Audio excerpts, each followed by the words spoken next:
From glittering gemstones to hidden geological treasures, not all minerals are as abundant as one another. Some are so common that they form parts of daily life and you don't even recognize it. Others are rarer than being struck by lightning, then getting a call straight after saying you've won 100 mil. We'll break down all 7 levels of mineral rarity, revealing true insights into each mineral and why they are on this list. So here is every level of mineral rarity explained. The first level: minerals in earth crust, feldspar and quartz. These are minerals that are the dregs, the people in class that remind their teachers about the homework that is due tomorrow. They're about as common as labubus nowadays. Minerals like these are primarily found in earth crust, and feldspar is the most abundant mineral within our planet. The colour of it can vary, but some can be pink or grey. After feldspar, quartz is the next most abundant, with its pure colour being white. It can even make up some gems and crystals, amethysts and rose quartz. This mineral is very resistant to weathering. You could do some backyard digging and probably find these without even realising you found any. Second level: minerals in sedimentary rocks, calcite and gypsum. These minerals are slightly rarer than the previous tier.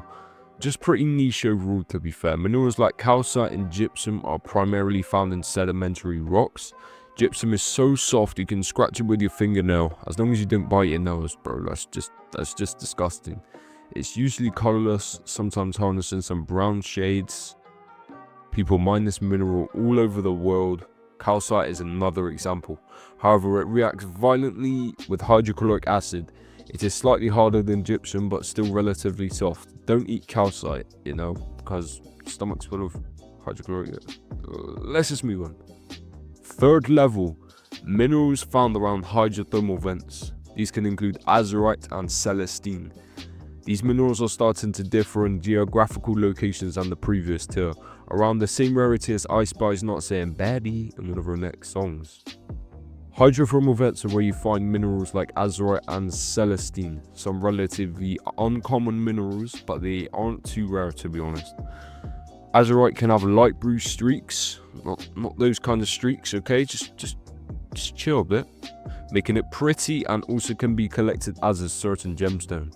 Celestine, an element which can form in sedimentary rocks also, and has close properties to gypsum, only it's harder. Hydrothermal vents can only be found in the ocean.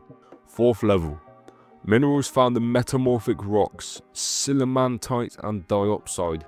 We're entering an uncommon stage, but not slightly rare yet. About as rare as land in Junk Junction and the first weapon you find is a gold scar. Fuck. Imagine that. Jeez, that'd be nice. Metamorphic rocks are our next target, containing sillimanite and diopside. Yes, I ain't got a clue what these are either. I'm learning as I'm speaking, to be honest. Diopside is a relatively hard material and is mostly transparent or translucent. A rare variety of this mineral is where the surface shows a resemblance similar to constellations.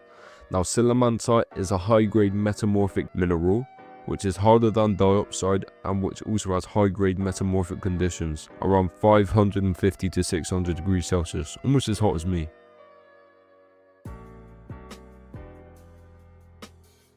Yeah, should we just leave that one there? Fifth level: minerals in specific geological settings, spinel and chrysoberyl. These are about as rare as when you go into a Macca's that has a working ice cream machine. Specific geographic locations that are rare on their own can indicate the presence of rare minerals. Spinel is a mineral found in ultramafic rocks and can be mistaken for a ruby because of its hardness, 8 on the MOHS scale, and its wide range of colours including red, of course.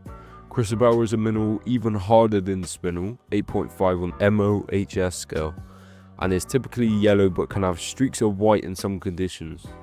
This mineral is associated with topaz, a rare gemstone on its own. You know what else is harder? Diamond. I know what you lot are thinking. Sixth level: minerals from a few localities worldwide, painite and red beryl. These minerals are so rare that they can be considered a Guinness World Record holder in rarity, and can be about as rare as an event as your math teacher taking the day off work. They're always in, bro, on God. Painite, only found in Myanmar, but discovered by Arthur C.D. Payne, is a mineral renowned for its rarity and scientific beauty. It is labeled as a collector's gem and rarely used in jewelry because of its scarcity.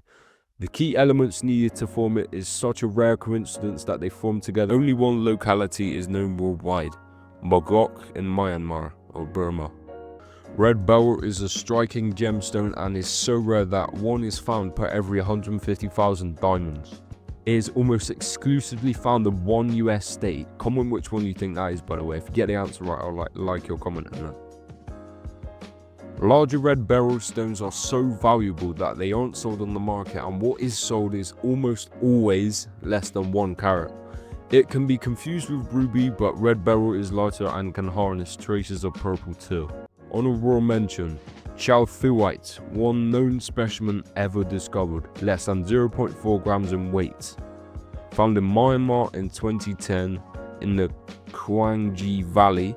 This mineral is so rare it cannot be bought on the market and exists only in a single museum. Might have butchered that pronunciation, but it's fair. The chemical formula of this mineral is Bi3+, Sb5+, and 0404, which is a composition not previously found in nature before its discovery.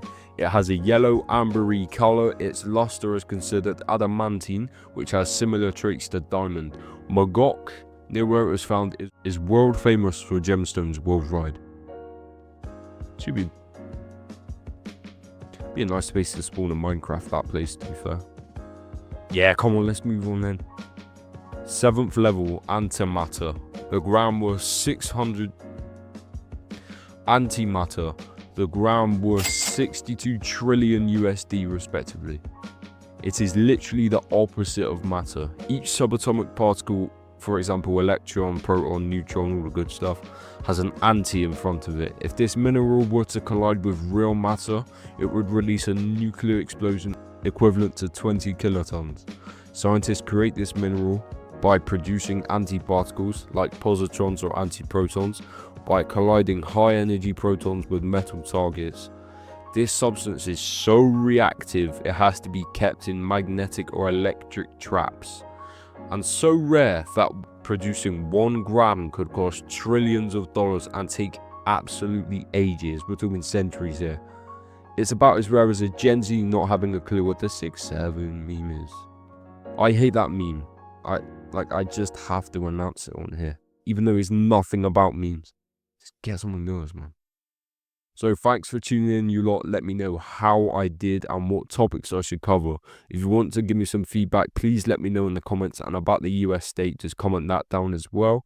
But yeah, topics I should cover, please give me ideas. I really enjoyed making this video, and peace. I will see you in the next one.